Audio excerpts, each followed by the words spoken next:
I'm sure we can all agree that motivation is just not a reliable and long-term strategy that we can use to help us meet our goals, right?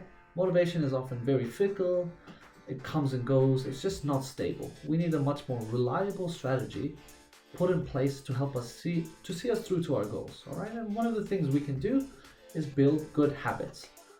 Fortunately for us, it is a lot easier to build a new habit than it is to replace or remove an existing habit. Okay, so I just want to use this time to explain a little more about what a habit actually is and what kind of strategies we can actually put in place to help you achieve your body composition goals. So first things first, a habit is an automatic response to some kind of contextual cue. It happens without much conscious effort and thought. So for example, every time you go eat, that serves as the cue to go brush your teeth. Or at least for most of us it does. But you get the point. So with that being said, you might see that there's a lot of people that rely on reminders. A lot of people have reminders on their phone, reminders on sticky notes on the table, on the kitchen door, whatever. They have reminders everywhere. The problem with that strategy is that while it may boost the likelihood that they will do the intended action, they're preventing the action from becoming automatic because they have something to rely on. All right? So this is where I want to talk about some of the strategies you can use to make the behavior automatic. And one of these strategies is called piggybanking. So piggybanking, in a nutshell, is where you add an intended habit to a habit that you're already doing. So let's just say, so the habit you're doing will serve as a cue. So let's just say you eat 3 times a day. You eat breakfast, lunch, and dinner every day. Okay, that's the cue. Let's say your intended habit is tracking your calories or tracking your macros. What you're gonna do is you're gonna piggybank tracking with eating breakfast, lunch, and dinner. So in other words, every time you eat a meal, you're gonna open up MyFitnessPal, you're gonna piggybank tracking, you're gonna open up MyFitnessPal, and you're gonna enter your food and your calories.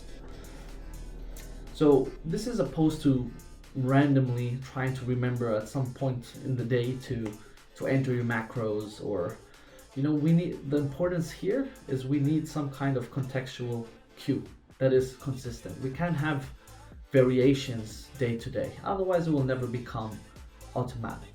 All right, so there's really 5 main steps we need to look at and to take to actually form a habit. The very first step is to actually decide on the goal you would like to achieve. In this context, could be improving body composition. The second step would be to simply choose a goal-directed action that can be done on a daily basis. In this case, I have chosen tracking calories, macro tracking. Step 3 would be to plan when and where you will do the chosen action. So I've decided I'm going to start tracking my calories. I'm going to piggybank tracking with eating.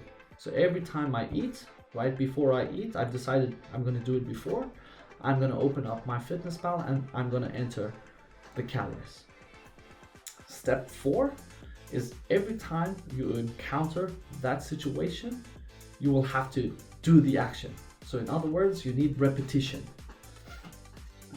Step 5 is quite simply just be patient.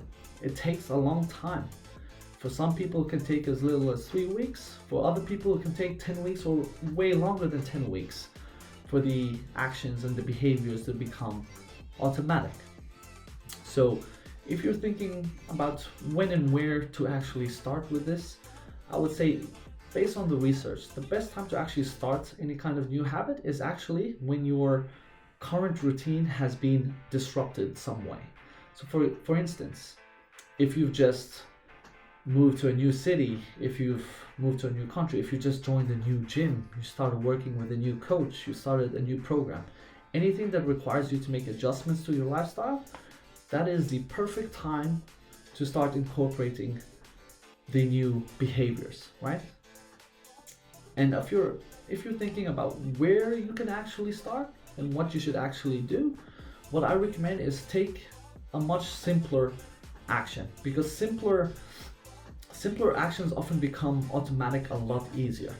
So instead of trying to manipulate your calories and your macros and all that kind of stuff, for the next 30 days, all I want you to do is quite simply, every time you eat, open up MyFitnessPal and just enter exactly what it is that you've eaten without making any manipulation of some sort. All right, so you're not actually doing anything beyond just entering what you've just eaten, and that's about it. Okay, once you've done that enough times with repetition and it starts becoming a bit more automatic, this is when we can look at, actually manipulating a bit more variables. And the very last step, which is very crucial in forming the habit, is some kind of reward. Okay, so rewards don't always have to be extrinsic in nature. So in other words, just because we track every day doesn't mean we should just go out for a cheat meal to reward ourselves, because that counteracts the goal that we're trying to achieve. Makes no sense. So what are some other things we can do? We can use some kind of intrinsic reward. We can use visualization. So we can use visualization and visualize us actually achieving the goal to actually release dopamine. And actually visualizing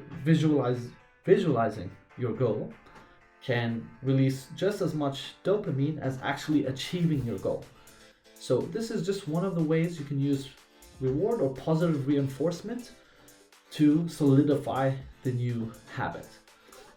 I hope this helps. That's all I have for you today. If you have any questions, just let me know.